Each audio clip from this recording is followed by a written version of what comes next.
Hello and welcome to personal finance bulletin money time. मैं हूं आपके साथ मीनू शर्मा और इस बुलेटिन में मैं आपको बताऊंगी आपकी जेब और जिंदगी पर असर डालने वाली पर्सनल फाइनेंस, बिजनेस और पॉलिसी से जुड़ी तमाम बड़ी खबरें। तो चलिए फटाफट शुरू करते हैं इस बुलेटिन में खबरों का सिलसिला।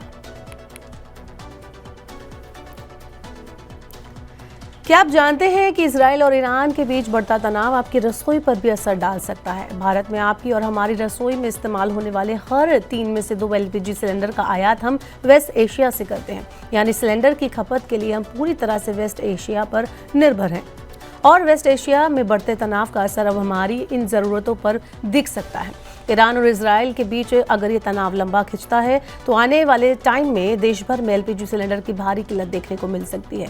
दरअसल दोनों देशों के बीच तनाव कम होने का नाम नहीं ले रहा है और हाल ही में अमेरिका की तरफ से ईरान के न्यूक्लियर साइट्स पर एयर स्ट्राइक की वजह से इसका सीधा असर हमारी रसोई पर पड़ेगा। ये जियोपॉलिटिकल टेंशन हमारी रसोई का बजट बिगाड़ने की तैयारी में है।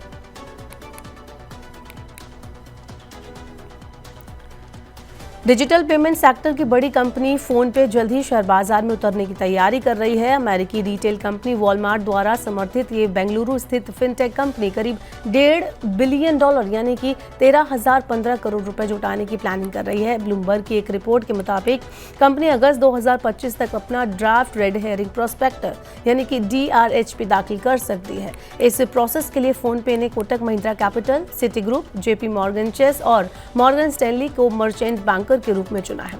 फोन पे ने फरवरी में बयान जारी करके बताया था कि वो संभावित IPO की तैयारी शुरू कर चुका है और भारतीय शेयर बाजारों में लिस्टिंग की योजना बना रहा है। कंपनी ने बताया कि ये हमारे लिए एक अहम पड़ाव है। इस साल हमारी स्थापना के 10 साल पूरे हो रहे हैं और हम करोड़ों ग्राहकों को इनोवेटिव फाइनेंशियल सर्विस और टेक्नोलॉजी सॉल्यूशंस दे रहे हैं। बढ़ते आगे बताते हैं, एक्सिस बैंक ने अपने कस्टमर्स को झटका दिया है। एक्सिस बैंक ने अपने ग्राहकों के लिए बड़ा बदलाव करने की घोषणा की है। 1 जुलाई 2025 से बैंक ने अपने ATM ट्रांजैक्शन शुल्क में वृद्धि कर दी है। ये बदलाव बचत खातों, NRI खातों और ट्रस्ट खातों सहित कई प्रकार के खातों पर लागू होगा। अब बात करते हैं क्या बदलेगा इसकी। तो अब अगर कोई भी ग्राहक हर महीने की मुफ्त ATM ट्रांजैक्शन सीमा को यानी कि लिमिट को पार कर देता है तो उसे हर एक्स्ट्रा ट्रांजैक्शन पर 23 रुपए का शुल्क देना होगा। अभी तक की जो फीस थी 21 रुपए पर थी, यानी अब हर अतिरिक्त लेन देन पर 2 रुपए ज्यादा ग्राहकों को चुकाने होंगे। बैंक की ये नई दरें एक्सिस बैंक और अन्य बैंकों दोनों के ATM पर लागू होंगे। अडानी न्यू इंडस्ट्रीज लिमिटेड ने भारत के क्लीन एनर्जी के सेक्टर में एक अहम पहल की है। कंपनी ने गुजरात के कच्छ में भारत का पहला 5 मेगावाट का of grid green hydrogen pilot plant शुरू किया है। ये भारत के क्लीन एनर्जी ट्रांजिशन की दिशा में एक बड़ा कदम है। ये प्लांट पूरी तरह से सौर ऊर्जा से चलता है और इसमें बैटरी एनर्जी स्टोरेज सिस्टम लगा हुआ है। इससे ये बिना ग्रिड के काम करता है। ये नया तरीका है। इसमें हाइड्रोजन उत्पादन पूरी तरह से रिन्यूएबल एनर्जी पर डिपेंड है। ये आधुनिक प्लांट पूरी तरह से सौर ऊर्जा से चलता है और इसमें बैटरी एनर्जी स्टोरेज सिस्टम यानी BESS लगा हुआ होता है। ये सुविधा बिना किसी ग्रिड कनेक्शन के काम करती है, जो हाइड्रोजन प्रोडक्शन के लिए एक नया और पर्यावरण के लिए बेस्ट तरीका है। ये प्लांट भारत का 5 megawatt of grid green hydrogen plant है। इसमें एक खास ऑटोमेटेड सिस्टम भी है। ये सिस्टम सौर ऊर्जा की बदलती मात्रा के हिसाब से काम करता है। इससे ये सेफ और बेहतर परफॉर्मेंस देता है।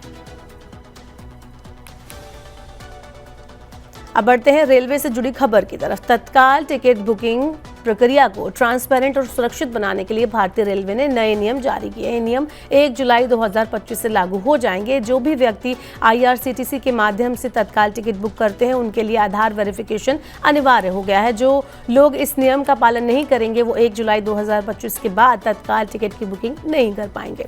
इतना ही नहीं, 15 जुलाई 2025 से बुकिंग के दौरान आधार से लिंक मोबाइल नंबर पर OTP वेरिफिकेशन भी जरूरी हो जाएगा। यह नियम टिकट बुकिंग धांधली को रोकने के लिए और आम यात्रियों को कंफर्ट और कंफर्म टिकट आसानी से उपलब्ध कराने के उद्देश्य से बनाया गया है।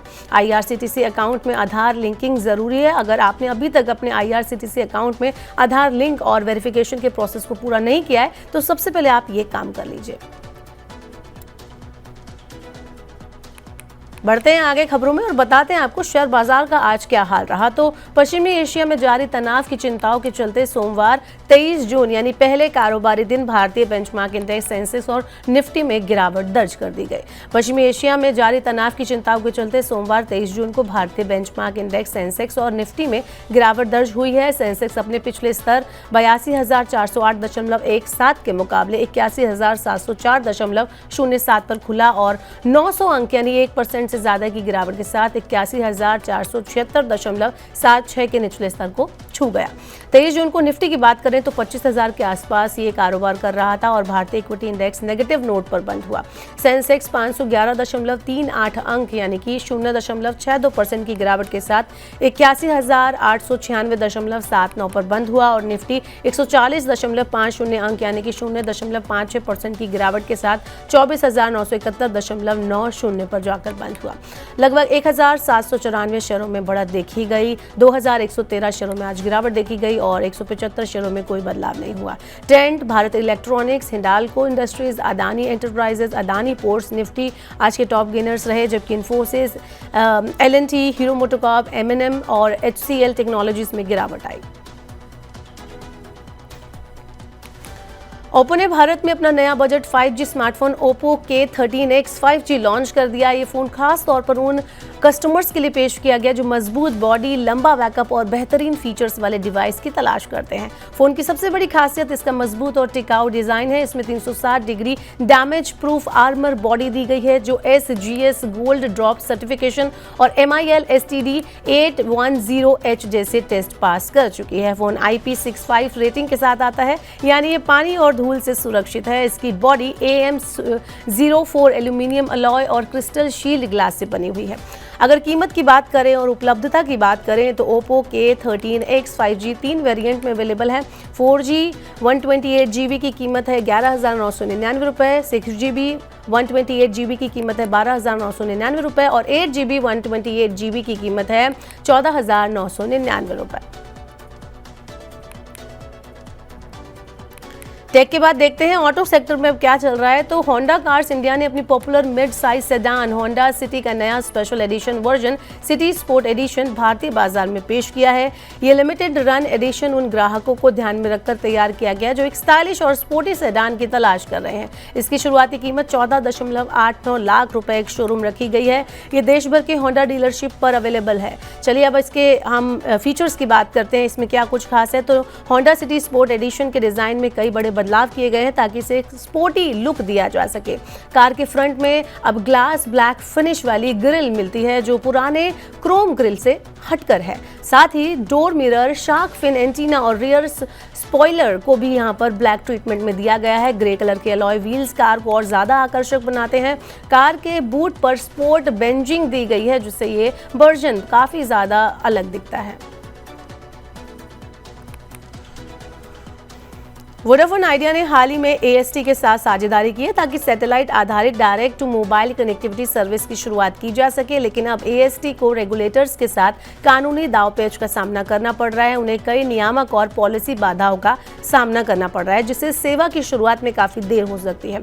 विश्लेषकों का मानना है कि समझौता तब तक अटका रहेगा जब तक दूरसंचार विभाग यानी DOT और भारतीय दूरसंचार नियामक प्राधिकरण यानी try hybrid satellite terrestrial network के लिए स्पेक्ट्रम साझा करने और लीज पर देने वाली संबंधित नियम स्पष्ट रूप से नहीं बता देते।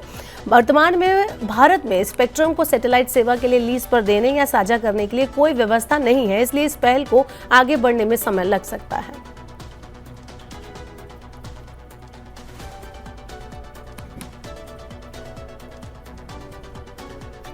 तो फिलहाल के लिए ये थी मनी टाइम में आज की तमाम बड़ी खबरें। वक्त हो गया अब से विदा लेने का। अब आपसे होगी कल मुलाकात। पर्सनल फाइनेंस से जुड़ी खबरों को पढ़ने, सुनने, उनसे जुड़े खास कार्यक्रमों को देखने के लिए आप मनी 9 के YouTube चैनल को जरूर सब्सक्राइब कर लें। साथ ही आज का हमारा मनी टाइम आपको कैसा लगा नीचे कमेंट बॉक्स में अपना फीडबैक हमें देना ना भूलें। फिलहाल के लिए इस बुलेटिन में इतना ही। बने रहिए मनी 9 के साथ। नमस्कार, शुभ रात्रि।